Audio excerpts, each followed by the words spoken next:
Okay, we're now joined by the winning driver of today's Goodyear 400, and that is Joey Logano. Joey, I'll start off with a question. I know you love talking about it yesterday, even though no one asked you. How is it like winning in that throwback of yours? Thanks. Obviously, really, really cool day today to be able to drive that car into victory lane. I think about that throwback, and back in '95 is where it started for me in Meriden, Connecticut. And if you think if I was a 5-year-old self and I told my dad, hey, someday I'm gonna put this thing on the pin in Darlington, I'm gonna roll up next to you while you're driving an old Mustang, and then we're gonna go win the race on Mother's Day. You would never be able to imagine that, right? So God just works in mysterious ways sometimes, and you think of the last week we had, and be able to come back and redeem ourselves after the last couple of weeks says a lot about our race team, says a lot about the ability to recover and staying strong mentally, and able to get something here at Darlington. It's been a close one for me for a long time, so it's nice to get in the victory lane for sure. That's great. Congratulations again, and we'll open it up to questions. We'll go start here with Bob and then to Noah. Bob Hockris, Fox Sports. How much of the bump on Byron is normal racing for the lead with 2 to go, and how much is it from the contact on the restart, and how much is it from the dynamic that you've led 35 laps all year and maybe don't know when you'll be in that position again? No, I mean, to me, I probably wouldn't have gone straight to the bump and run if it wasn't for how he got the lead. He came off a turn 2 and drove me right into the wall. At that point, I'm lucky my car's not broken, and I'm a very angry driver. And I think anyone in the field would probably agree, if someone's going to be willing to do that to you, well, the gloves are off at that point. And I knew if I got back there what I was going to do and what I had to do. And so, that was the way he wanted to race. So I said, let's go. If he passed me clean, it wouldn't have looked like that.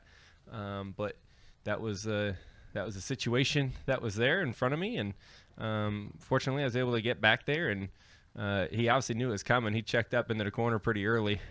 So he obviously knew it was coming. But, I did what I had to do. Had to win the race. It was very important to win and get into the playoffs, obviously. And what everything means to winning here. And like I said, all those things go into the equation of making the decision. Okay. Maybe from his side, I felt the wall and his car all at the same time as I was sandwiched into the fence. So, okay. Cool. We'll go to Noah. Noah Lewis, TSJ Sports. Joey, now going forward, obviously he was upset going forward. I mean, how do you process that and race him? Because you kind of got to expect maybe something will come. We're equal. We're equal, man. You put me in the wall first. It's like I said, it's game on. At that point in my eyes, it's equal. If I punted him out of the way for no reason there, to win the race without him doing something to me in the past at any point, which he never has in the past, and it's not like he meant to fence me. I don't think he meant to run me in the wall. The facts are he did, and it's racing, and it kind of took the win out of my eyes and out of my hands. And so at that point, like I said, you're going to have to do what you have to do to get the lead back in the same manner he got it. And so that's kind of how that works.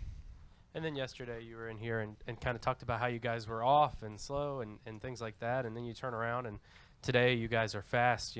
What was all together? Because all together it was fast all day. Beats me. It's crazy to go from where we were last weekend in Dover, where we were just off, right? Qualify mid-20s and really run mid-20s and getting wrecks and all that. So then you come back the next weekend and fast off the truck, put it on the pin, lead a bunch of laps, win a stage, third another stage. It's a big day for us. So I don't know. But, it just goes to show kind of what this next-gen car is right now, where no one really has it quite figured out yet. Yep. Let's go over here. Joey, Dalton Hopkins with FrontStretch.com. You said earlier this season that we're just not fast enough right now. I know it seems kind of silly now after a win, but do you feel like that your cars are indeed fast enough to compete? I know today was good, but do you feel more confident now? I think it's one step at a time, right? Let's not we're never fast enough to answer your question. I don't think anybody on the field will ever say I'm fast enough. You always want to be faster. And this was a good race for us for sure. Very unique racetrack though, right? Darlington's is one of a kind. So I don't want to jump to any conclusions too quickly, but we did have a solid car today. Times it was the fastest car, at times it was a third or fourth place car, but it was a top 5 car all day long at the minimum. So, execution and staying towards the front and all that is what kind of kept us in the hunt. Any more questions for Joey down in the media center? We've got 2 more up front here, Mike and Matt. Great hat, by the way. I appreciate That's that. a good one.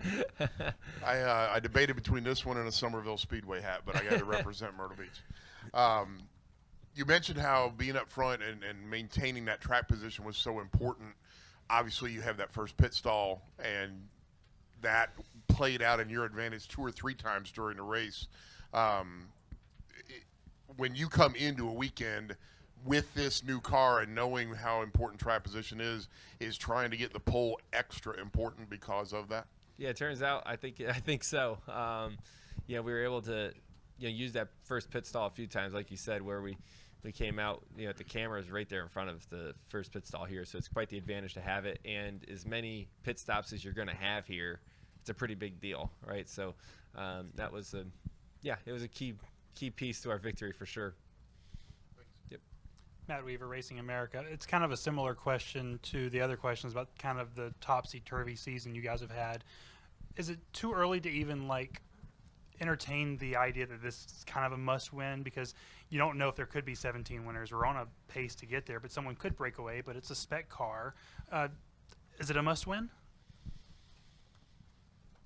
I don't know if it's must-win yet, but it's getting closer to it, like you said. Week by week as you get different winners. I do think at this point, though, you see a lot of the same characters up front now. Like, you kind of can say, okay, here's some of the stronger cars that are consistently running up front, and then you may sprinkle in a couple every now and again that hit on something that weekend, right? And so I think as the season goes along, you're going to see more consistency in certain teams where they've kind of got a good 1.5 mile package or a good short track package or whatever it may be, and there might be a couple of sprink in there, but I think that the normal cast of characters will show themselves more and more as the season goes and everything gets refined, I think. I guess to that point, do you anticipate more that a team or two could break away from the pack, or do you think the kind of parity we've seen is going to continue all the way through the season?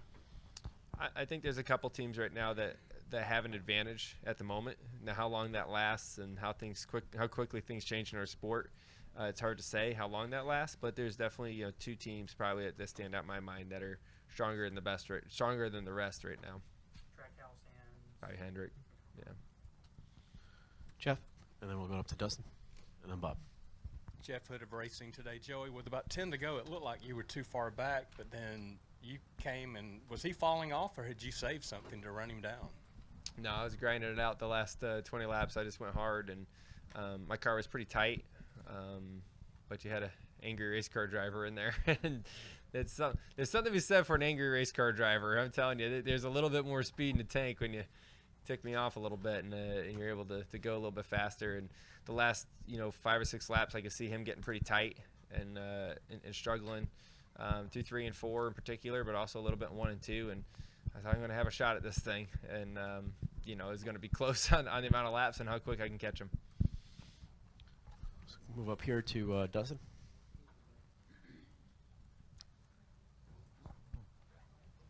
Dustin Long, NBC Sports. A couple questions. One, obviously, in one sense, it hasn't been that long since you won with winning at the Clash, but to get a win and, with some of the ups and downs, what does it just mean to win for you right now? Obviously, it's great to win right, at any point. But I think, like I said, over the last couple weeks, we've been kind of just not the greatest. And, to, like I said, to recover and kind of go through that bit of a roller coaster ride, which, you got to expect through every season. There's just kind of lulls, and then there's good times. And You got to capitalize when you have a car that can win, and that's what I kind of felt like this morning. And say, hey, this is probably the best car I've had all year long. It's the best shot I have to win. You know, you got to capitalize when you have a car that can do it right now for sure. You know, so that opportunity is there to get a win, and you have to grab it any chance you can, because you just don't know with this new car. And like I said earlier, our speed's been a little bit inconsistent from track to track. So you don't know when the next time you're going to have a car that's good. So we had to make the best of it when we had the chance. And also, you reference the roller coaster. Obviously, the 11 has certainly been on one, and probably maybe in one sense, maybe even more on the downway with some of the things have gone with them. You raced with him some today up toward the front. What did you see out of that car? Had nothing happened to him? Would he have been up there with you, or did you feel like you were still a better car than them at that today? Yeah, I mean, there was a group of cars that were all pretty close, right? The 1, the 11, ourselves, the 24, the 18. You know, we're all fast at different points. At some points, the 18 looked like he was the fastest. Times the 24 was the fastest. Times the 11 was the fastest. We were the fastest. It just kind of like depended on the run and how you managed your tires and the adjustments you made to your car. But I thought it was really anybody's race. You know, the 11 was pretty good, but you know, I'd say before the last green flag pit stop, I was trying to pass him, so I was right on him. So I'd say we were maybe a little better on a long haul than him, but he fired off a tick faster than me and got the lead from us. So yeah, it just kind of depends on how you want to look at it, at what point. But I'd say there was probably 4 or 5 cars under a blanket today. Yep. Up. I have a couple more. Byron called you a moron. Do you care? Bob, I've been called a lot of things. A lot worse than moron, too. I just witnessed a lot of it when I got out of the car, actually. But no, that's fine. Whatever. Call me what you want. And when you were describing it earlier, you said you did what you had to do. So why do you have to do? Is it because you can't afford people to drive you like that again? Is it strictly trophy, or is it playoffs? What makes that move? Why do you have to do that? I mean, it's like I said before, if you're willing to make the move to get the lead by doing that, right, by running a car into the wall, you have opened up the door for retaliation and to get a victory. And when it was only 20-something laps before that, you got to expect it coming. That's why he went in the corner low and slow, because he knew it was coming. You know, so that's, yeah, I mean, is it what you have to do? Yeah, you have to do that in that situation. You know, you're not going to get pushed around. You know what I mean? There's no, I'm not going to get bullied. I'll tell you that much. So, you know, that's how the sport works. Our sports worked like this for years. You know, like I said, if that wasn't how it happened, if that's not how he took the lead, I'm not making that move. I'm going to try to, you know, race cleaner and try to, you know, make the pass a different way. But at that point, I knew there's one way to guarantee a victory, and so I was taking that maneuver at that point. Stay up front to Alex. Alex Andreev with the Charlotte Observer. There were as many DNFs today in this race as there were at Talladega. I'm curious, where do you think that comes from? Why? Is it just Darlington? Was this race in particular? Yeah, I think these cars, you know, we talk about this a little bit, you know, but the cars on the slick surface, like Darlington, Fontana, right, we saw, and the bumps that go along with that too, the cars become very snappy and hard to control. When they get sideways, they just spin out. Right? The old car used to have a big sail on the side, you know, that big door, and when it got loose, it wanted to be out there, right? And you're able to kind of catch it and work it and all that stuff. Now, this car, once it starts getting sideways, the diffuser shuts off, all these things just go the wrong way, and it wants to spin out even quicker. So there's a point where everything's really good, and then if you go past it, it's a light switch, and all hell breaks loose. And so when you take a track that has less grip and the car naturally wants to yaw out more, it puts you on that edge more. And then when you add the bumps to it, as low as we're trying to run the cars and, cars hitting the wear blocks off of 2, or whatever, however setup they have it, right? It just becomes very unpredictable when you hit a bump, and then it gets sideways quick and it's gone. So it's tricky right now as the teams try to understand how do you make speed in the car with also having the drivability and raceability in the car, and it's a pretty big challenge right now for us to figure out. And I think that's why you see so many crashes, especially at tracks like this. Any final questions for Joey? Wrap it up here with Mike. I forgot last time, Mike Neff in the Pits Media. With the car last year, we saw a lot of people able to make speed kind of on a low line or down near the apron, and it seemed like today you might be able to do that for a couple laps, but that was about it. Was it just a matter of the aero on this car and, like you said, wanting to yaw out so much you had to go to the top line, or was it just a matter of there not enough grip down on the bottom line? Yeah, I can't say I know the answer to that, but it definitely did not seem like the bottom was as much of a play as it has been. I don't know why.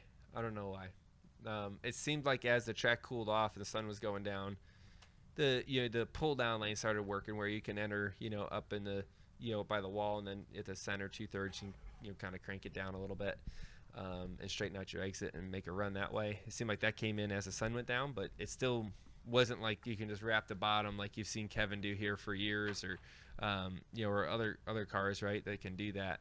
So I don't know why. I don't have the answer to that one. Yep. Joey, congratulations on the big win, and good luck in Kansas next week. Thank you, guys.